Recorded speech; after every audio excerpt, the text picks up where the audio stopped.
அன்பியும் YouTube இல்லந்தோறும் இறைசாட்சி உள்ளந்தோறும் மகிழ்ச்சி. உங்கள் நற்செய்தி அறிவிப்பு பணியை புதுப்பித்துக் கொள்ளுங்கள். ஒன்றிணைந்த பயணத்தில் சினோடல் பாத் கவனம் செலுத்தும் படிப்பு நாட்களுக்காக பராகுவேயின் அசுன்ஷியனில் கூட்டியுள்ள இலத்தீன் அமெரிக்க மறைக்கல்வியாளர்களுக்கு வாழ்த்துக்களையும் ஊக்கத்தையும் வழங்கியுள்ளார். திருத்தந்தை 14ஆம் லியோ.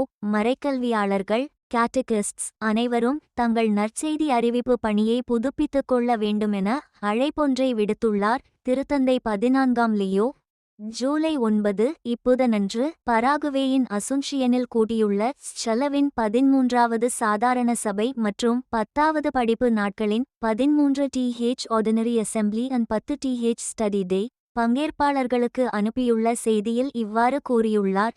திருத்தந்தை மறைக்கல்வி படிப்பினையின் மையமான நாசரேத்தின் இயேசுவை மையமாக கொண்டு தங்கள் பணியைச் செய்ய மறைக்கல்வியாளர்களை ஊக்குவித்துள்ள திருத்தந்தை இயேசுவின் மீதான தங்கள் அன்பை ஆழப்படுத்துமாறும் நற்செய்தி அறிவிப்பிற்கான தங்கள் உறுதிப்பாட்டை புதுப்பித்துக் கொள்ளுமாறும் அவர்களை வலியுறுத்தியுள்ளார்.